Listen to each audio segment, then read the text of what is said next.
Hey guys, I'm Samina, and today on the Cupcake Confession, I'm showing you the best and the only chocolate chip cookie recipe you will ever need. They're crisp on the outside, super gooey and chewy in the middle with pools of melting chocolate. So easy to make, you'll want to eat them every day.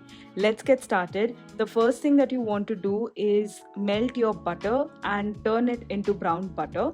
I love using brown butter for my chocolate chip cookies because it adds such beautiful caramel notes without actually using any caramel in it at all.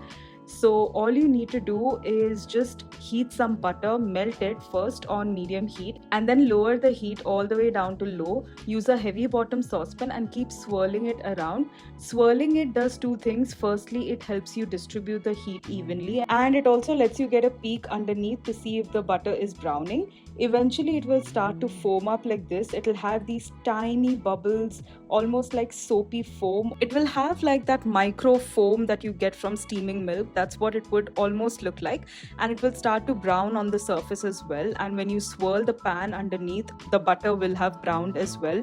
You will smell it first. It will have butterscotch notes. As soon as you see that the surface is starting to brown, you'll turn the heat off because the residual heat will continue to cook it, and it goes from brown to burnt really quickly.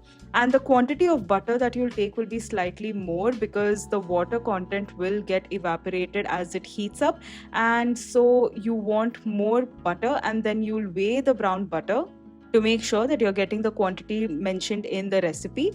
And this is what it looks like. Make sure that you are also taking the brown bits. Now it's piping hot at this point, so I'm going to pop this in the freezer for 10 minutes to help it come down to room temperature. And while that's happening, I'll sift my dry ingredients. So I have some all-purpose flour.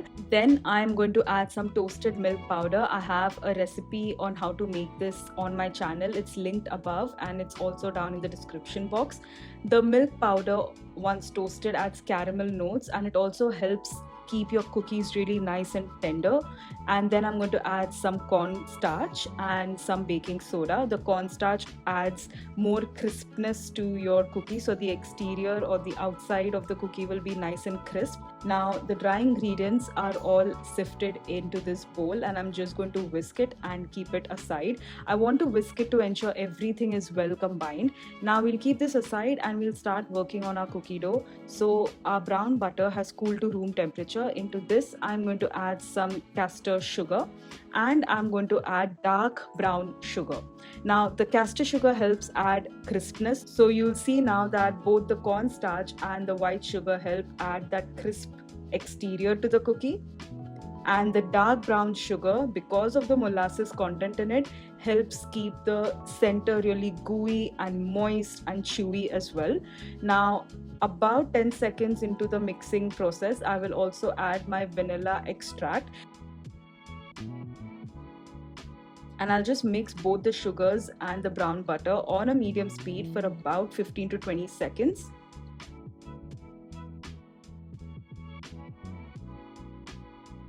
I'll use my spatula and scrape the sides and the bottom of the bowl. What I'm looking for is for the sugars to be well mixed with the butter, and it will almost look like a wet sand consistency. I'll go back in with my electric beaters again on a medium speed for the same time duration, about 15 to 20 seconds.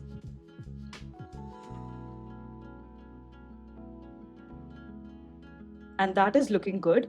Now into this, I am going to crack open an egg. It's at room temperature. And then I'm going to go in with my electric beaters. Now I'm going to mix this for a minute. So what I'll do is, on a medium speed, I'll first mix this for 30 seconds. And then I'll just scrape the sides and the bottom of the bowl just to make sure that the vanilla, the brown butter, both the sugars and the egg are really mixing together very well, and they are well combined. So I'll scrape the sides and the bottom of the bowl, and I'll go back in with my electric beaters on a medium speed for another 30 seconds. So you will mix this on a medium speed after you add the eggs for a total of a minute. And you'll see that the color changes a little bit. It becomes a bit lighter and fluffier, and that is perfect. Now, once more, I'll scrape the sides and the bottom of the bowl, and then I'll add in the dry ingredients that we sifted earlier.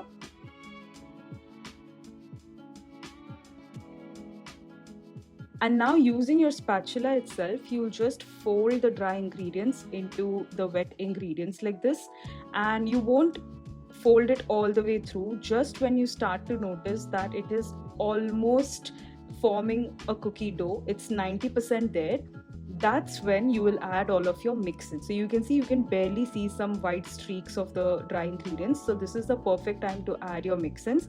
I have used a mix of dark and milk chocolate buttons like this.